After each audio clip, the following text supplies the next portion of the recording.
صلی علی حبیبہ الکریم اما بعد اعوذ باللہ من الشیطان الرجیم بسم اللہ الرحمن الرحیم. جی لگا کر درود شریف پڑھیں. اللہم صلی علی سیدنا شفیعنا حبیبنا نبینا بارک وسلم صلاۃ و سلام علیک یا رسول اللہ یا حبیب اللہ یا نبی اللہ.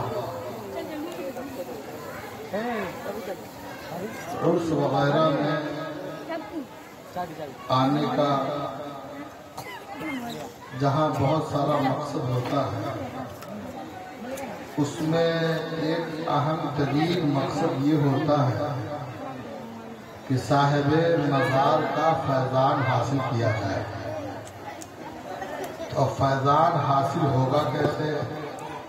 جہاں پہ کھانا بٹ رہا ہے وہاں پر جا کر کھانا کھا لیا جائے تو یقیناً اس میں بھی کچھ نہ کچھ فیضان ہوگا.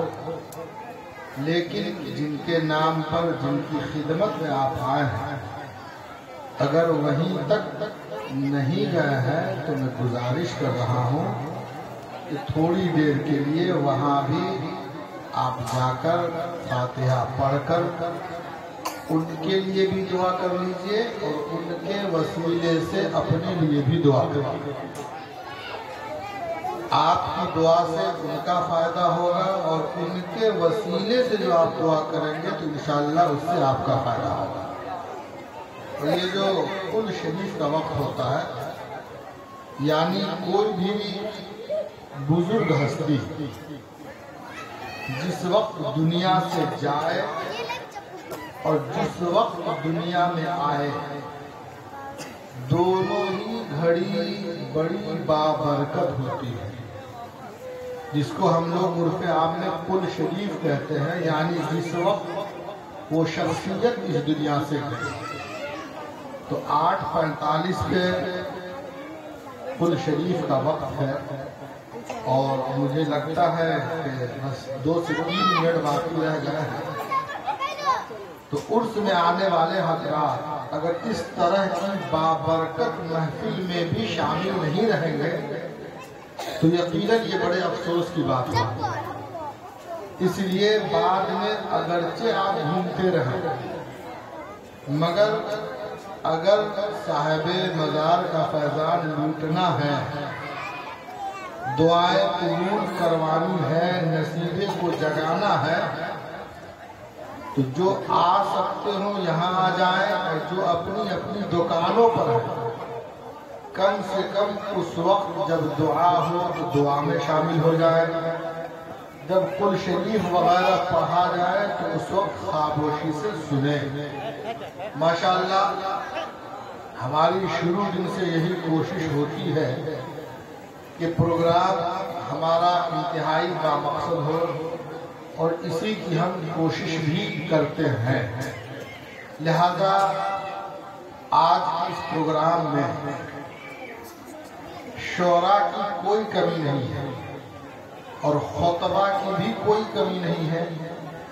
جتنے شعراء تشریف لائے ہیں، جتنے خطبہ تشریف لائے ہیں، جتنے علماء تشریف لائے ہیں، ہم سب کا تہہ دل سے خیر مقدم کرتے ہیں، استقبال کرتے ہیں اور سبوں کی خدمت میں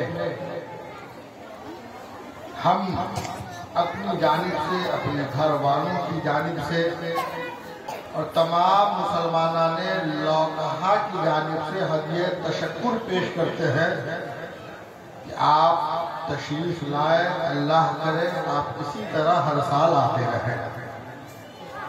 تکلیف بھی بہتوں کو ممکن ہے کہ ہو جاتی ہے، ہو گئی ہوگی یا جانے وقت ہو جائے گی. جن کو ہو چکی ہے ان سے بھی معافی کا طلبگار ہوں، جن کو ہو جائے گی ان سے بھی معافی کا طلبگار ہوں اور جن کو فی الحال ہو رہی ہے ان سے بھی معافی کا طلبگار ہوں. ایسی محفلوں میں آیا کیجئے تو کوشش اس بات کی کیجئے کہ تکلیفیں جتنی ہو، حالانکہ جس کو آپ تکلیف سمجھ رہے ہیں میں میزبان کی حیثیت سے تکلیف بول رہا ہوں اس کو، اس لیے کہ مجھے یہ بھی گوارا نہیں ہے کہ ہمارے مہمانوں کی خدمت میں ہلکی سی کمی ہے، لیکن جس گھر میں 10 لوگ ہو تو بیک وقت سب کی خدمت اچھے سے نہیں ہو پاتی۔ آج تو کئی خاندان، کئی کنبہ، کئی قبیلہ آیا ہوا ہے، ہم حتی الامکان ان کی خدمت کی کوشش کر رہے ہیں اور روز بروز اس جذبے اور حوصلے میں اضافہ ہوگا۔ ہم جیسی خدمت اس سال کرتے ہیں سوچتے ہیں کہ اگلے سال اس سے اچھی خدمت کرنی، یہ سوچ ہماری یہی ہے۔ لہذا کام پر نہ جا کر کم سے کم ہماری سوچ پر ہم کو داد دیتے ہوئے گھر تشریف لے جائیے گا۔ کسی طرح کی کوئی دقت ہو تو یہیں بھول کر جائیے گا۔ پل شریف کا وقت ہو گیا ہے، انشاءاللہ اخیر میں 5 منٹ کے لیے میں پھر اللہ نے چاہا تو حاضر ہو جاؤں گا۔ نقیب اہل سنت آپ کو بتائیں گے کہ آج بڑے بڑے خطبہ اور شورا تشریف لائے ہوئے ہیں، اطمینان سے سننا ہے، اس نیت سے سننا ہے کہ انشاءاللہ اس پر عمل کرنے کی کوشش کریں گے۔ آپ حضرات تشریف لائے ہیں، ہم آپ سب کا بھی شکریہ ادا کرتے ہیں۔